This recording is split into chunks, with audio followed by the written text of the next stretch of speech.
अहबाब ज़ीवकार 17 रमज़ानुल मुबारक बरोज़ जुमाअतुल मुबारक बद्र के मकाम पर जंग बद्र लड़ी गई। इसी को ग़ज़वा बद्र कहते हैं और इसका दूसरा नाम यौमुल फ़ुरक़ान है। शेख मुहक्किक रहमतुल्लाह ताला अलैह आप फरमाते हैं तमाम ग़ज़वात में अफ़ज़ल ग़ज़वा यही है। ये बग़ैर इरादा और तैयारी के जंग लड़ी गई। इसमें मुसलमानों की तादाद बहुत थोड़ी यानी 313 थी और मुसलमानों के पास टोटल 3 घोड़े, 70 ऊँट, 6 ज़िर्रा और 8 तलवारें थीं। और उधर से जो काफिरों का लश्कर था वो पूरी तैयारी के साथ था। उनके पास 100 घोड़े थे, 700 ऊँट थे, नाचने गाने वालियाँ, शराब और पूरी जंगी साजो सामान के साथ वो आए। इसका सबब ये बना कि नबी मुकरम सल्लल्लाहु अलैहि वसल्लम ने जब मक्का से हिजरत फरमाई और आप मदीना तैयबा जलवागर हुए तो जितने मुहाजिर आपके साथ आए थे उनका सारा माल और जायदाद वहीं रह गई। आका अलैहिस्सलाम ने इनके लिए दुआ फरमाई, या अल्लाह इनको माल अता फरमा, चूँकि ये तो अपनी जायदादें वहाँ छोड़ आए हैं, इनको कपड़े अता फरमा, इनको इज़्ज़त अता फरमा, इन पर माल की फरावानी फरमा। शेख मुहक्किक ने यही बात लिखी है। अल्लाह ताला ने दुआ कबूल फरमाई। नबी करीम सल्लल्लाहु अलैहि वसल्लम से फरमाया कि अबू सुफियान अपना तिजारती काफ़िला लेकर यहाँ से गुज़रने वाला है, आप उसका रास्ता रोकें, हम तुम्हें माल अता फ़रमाएँगे। आका अलैहिस्सलातु वस्सलाम जब वहाँ पहुँचे, अबू सुफियान को पता चल गया, उसने रास्ता बदला और वो बखैरियत मक्का पहुँच गया।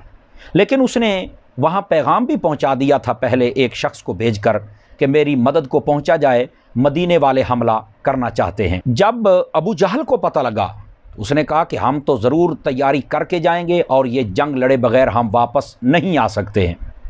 अबू सुफियान और लोगों ने कहा कि आप ना जाएं, लेकिन वो कहता है हम तो जंग ज़रूर लड़ेंगे। नबी करीम अलैहिस्सलाम को अल्लाह ताला ने बता दिया।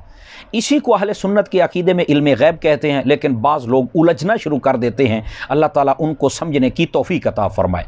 इल्म गैब का मतलब ही ये है कि अल्लाह रब्बुल इज़्ज़त अपनी अता से होने वाली चीज़ को पहले ही बता देता है। अल्लाह के बताए बग़ैर कोई नबी है, वली है, फ़रिश्ता है, किसी को नहीं पता चल सकता। अगर ये बात समझ आ जाए तो अक़ीदा अहले सुन्नत से उलझने वाले सारे सच्चे आशिक रसूल बन जाएँ। आका अलैहिस्सलाम ने सहाबा कराम से पूछा तुम्हारी क्या राय है। हज़रत साद बिन मुआज़ खड़े हुए, अर्ज़ की या रसूल अल्लाह आप कहें तो हम मकाम आदन तक चले जाएँ, बिल्कुल हम तैयार हैं। हज़रत मिक़दाद उठे और उन्होंने कहा हुज़ूर हम कोई असहाबे मूसा जैसे हैं कि जो बैठे रहेंगे और कहेंगे आप और आपका खुदा लड़ लें। आप बैठें, आप दुआ करें, हम जंग करके दिखाएंगे। हज़रत साद बिन उबादा रज़ी अल्लाह तआला आप खड़े हुए, आपने फरमाया हुज़ूर आप अगर फरमाएं हम समंदर में घोड़े डाल दें, हम ज़रूर जंग करेंगे। नबी पाक अलैहिस्सलाम बहुत खुश हुए, दुआएँ दी और साथ ही फिर फरमा दिया मुबारक हो और खुशखबरी हो, फ़तह तुम्हारी ही होगी। ये भी इल्म गैब का ही हिस्सा है जिसके ज़रिए आपने पहले ही बता दिया था। काफिर जब आए उन्होंने मकाम बदर के अंदर उस जगह का इंतखाब किया जो पक्की थी, ठोस थी और मुसलमानों की जगह रेतली थी। हुआ ये कि जंग से थोड़ी देर कबल बारिश आई, उनकी जगह पर कीचड़ हो गया और मुसलमानों के कदम जम गए। जब जंग शुरू हुई तो उन्होंने अपने मद्दे मुकाबिल तलब किए, कहा अंसारियों में से कोई ना आए, हमारे मद्दे मुकाबिल आएँ। हज़रत सैयदना अमीर हमज़ा रज़ी अल्लाह तआला अन्हु, हज़रत मौला अली अल मुर्तज़ा शेर खुदा रज़ी अल्लाह तआला अन्हु, हज़रत उबैदा बिन हारिस आप गए और इस जंग का आगाज़ हुआ। नबी पाक सल्लल्लाहु अलैहि वसल्लम दुआ फरमाते रहे, इतनी दुआ फरमाई कि आपके मुबारक कंधों से चादर भी सिरक गई।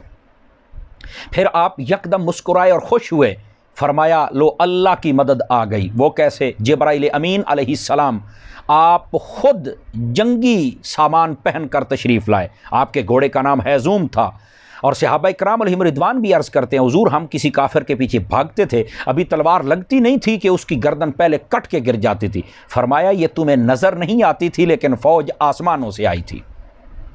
अबू जहल को इस ग़ज़वे के अंदर 2 छोटे छोटे बच्चों ने कत्ल कर दिया और जब इसकी गर्दन काटने के लिए हज़रत अब्दुल्ला बिन मसऊद रज़ी अल्लाह तआला अन्हु आप पहुँचे तो ये बदबख्त उस वक़्त भी कह रहा था कि काश मुझे कोई शहरी कत्ल करते, ये तो किसानों के बच्चों ने मुझे मार डाला है। اور کہتا ہے میری گردن کو تھوڑا سا نیچے سے کر کے کاٹنا تاکہ کٹی ہوئی گردن بھی تھوڑی سی لمبی ہو، لوگوں کو پتہ چلے کہ یہ سردار کی گردن ہے۔ اسی واسطے اس کو فرعون ھذہ الامہ کہا گیا ہے۔ اس جنگ کے اندر مسلمانوں کو بے مثال فتح نصیب ہوئی، اور کوئی گھر ایسا نہیں تھا جس کے اندر مال نہ پہنچا ہو، کپڑے نہ پہنچے ہوں، دولت نہ پہنچی ہو۔ نبی پاک علیہ السلام کی دعا بھی قبول ہوئی اور خلاق عالم نے کفر کو بھی رسوا کر دیا۔ اس جنگ کے اندر ٹوٹل 14 صحابہ کرام علیہم رضوان شہید ہوئے اور 70 کافر مارے گئے، 70 قیدی ہوئے۔ شہدائے بدر کا صدقہ اللہ رب العزت عالم اسلام پر اپنا فضل فرمائے۔